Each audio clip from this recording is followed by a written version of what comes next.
আসসালামু আলাইকুম সবাইকে। আশা করি সবাই অনেক ভালো আছেন। আমাদের ভুট্টা ক্ষেত সকাল সকাল দেখতে আসলাম। ভুট্টা ক্ষেতের কিছু কিছু জায়গায় যে ভুট্টা গাছগুলো মারা গেছিল, ওইখান থেকে কিছু কিছু ভুট্টা গাছ আবারও তাজা হইতেছে। আর কিছু কিছু গাছগুলো একদম মরে গেছে, ওইগুলো আর হবে না। এই দেখেন, এই যে এই গাছগুলা আবার সতেজ হয়েছে। সকাল সকালে দেখেন এই গাছের গায়ে এখনো কুয়াশা লাগিয়ে রয়েছে। তো আবার কিছু কিছু গাছ আছে যেগুলা মইরা গেছে, ওইগুলো আর হওয়ার সম্ভাবনা খুবই কম। এই গাছটা দেখেন, এই যে একদম হয়ে গেছে, নষ্ট হয়ে গেছে। তো এই পাশে এইটুকু জায়গার মধ্যে ভুট্টা ফলন একটু খারাপ হয়েছে। সামনে যে গাছগুলো দেখতেছেন, এখানে অনেক ভালো ফলন হয়েছে।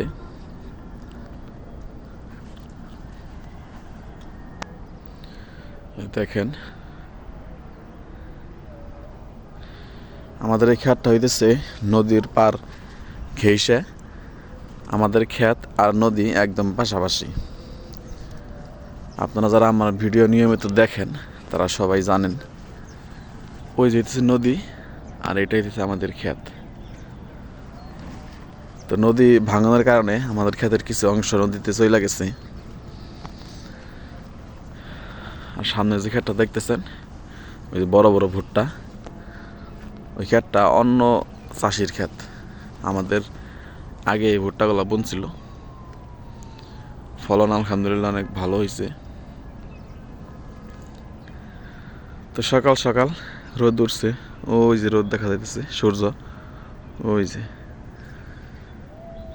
তো সকাল সকাল এখনো কুয়াশা যায় নাই ভুট্টার গায়ে থেকে, ভুট্টা গাছের গায়ে থেকে। এই দেখেন, এই যে কুয়াশা, এখনো কুয়াশা পুরোপুরি যায় নাই।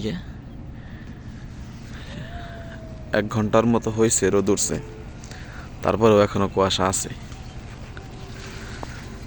তো ভুট্টা ক্ষেতের সাইজ এখন আমার হাঁটু পর্যন্ত হয়েছে। এই দেখেন, হাঁটু পর্যন্ত হয়েছে, মাশাআল্লাহ।